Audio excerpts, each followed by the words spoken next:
અરવલ્લી જિલ્લાના મોડાસાની મુલાકાતે આવેલા ઓલ ઇન્ડિયા કોંગ્રેસ મહામંત્રી મધુસૂદન મિસ્ત્રીએ વડાપ્રધાન નરેન્દ્ર મોદી સામે તીખી ટકોર કરતા જણાવ્યું હતું કે વડાપ્રધાન જ્યારે પણ વિદેશ પ્રવાસે જાય છે ત્યારે વિદેશ પ્રધાનને સાથે નહીં રાખે.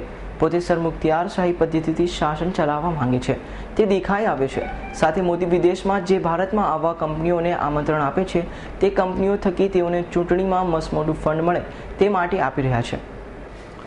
અરવલ્લી જિલ્લાના મોડાસાની મુલાકાતે આવેલા કોંગ્રેસના રાષ્ટ્રીય મહામંત્રી મધુસૂદન મિસ્ત્રીએ ભારતના વડાપ્રધાન નરેન્દ્ર મોદી માટે સૂચક કટાક્ષ કરતા જણાવ્યું હતું કે મોદીજી 60 વર્ષમાં દેશ જ્યારે વિશ્વ ફલક ઉપર સુનાયો હતો ત્યારે ચોક્કસ વિદેશ નીતિ અપનાવી દેશને સમગ્ર વિશ્વમાં નામ ન અપાવે તે સ્તરે લાવી દીધો હતો. હાલમાં મોદીજી જ્યારે વિદેશ પરિભ્રમણ કરતા જ હોય છે ત્યારે વિદેશ પ્રધાન ક્યારે સાથે નથી રાખતા, જેના પરથી ફલિત થાય છે કે તેઓ વિદેશ પ્રધાનથી કંઈ છુપાવી રહ્યા છે.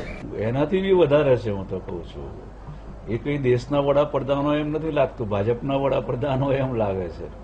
વિદેશમાં જઈને 60 વર્ષ સુધી કોંગ્રેસે એક એવી સ્થિતિ કે જ્યાં એક રેડિયો પણ નહોતો, સાયકલો નહોતી, લોકોની દેશની સ્થિતિ ખરાબ હતી, એની અંદરથી દેશને આજે અહીંયા આવી ઉપર લાવીને મૂક્યો છે દુનિયાના તખ્તા ઉપર કે જેમાં ભારતને ગણના થાય છે. ને વિદેશમાં જઈને તમે પાર્ટીને ભાંડો કે 60 વર્ષમાં કશું ના થયું એ તો એમાં શું જોઈએ છે કે તમે દેશના વડાપ્રધાન નથી, ભારતીય જનતા પાર્ટીના વડાપ્રધાન છો અને વિદેશ પ્રધાનને કેમ નથી લઈ જતા? એવું શું છુપાવવાનું છે એમને?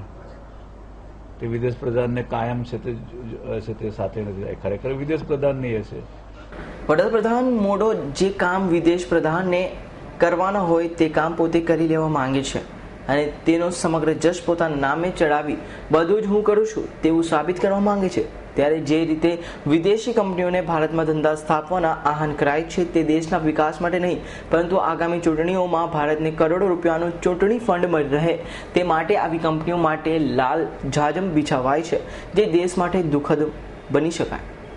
એ ફ્રાન્સમાં રફાયેલનો સોદો એમને ના કરવાનો હોય વડાપ્રધાનને, પણ વડાપ્રધાને જાતે જઈને સોદો એટલા માટે કર્યો કે દુનિયાને એ બતાવવા માંગે છે કે હું કરી શકું છું, હું જ તમને કરીશ, બીજું કોઈ નહીં કરી શકે એમ.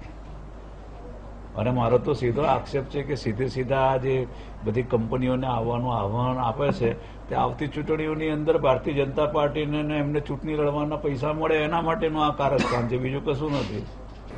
મોડાસાની મુલાકાતે આવેલા કોંગ્રેસ મહામંત્રી વડાપ્રધાન મોદીની વિદેશ નીતિ ભારત દેશના ભાવિ માટે યોગ્ય નથી અને તેનું પરિણામ આવનાર સમય માટે સારું નહીં જ હોય તેવી પ્રતિક્રિયા આપી હતી અને આવનાર દિવસોમાં કોંગ્રેસ દ્વારા ભાજપને ટક્કર આપવામાં આવશે.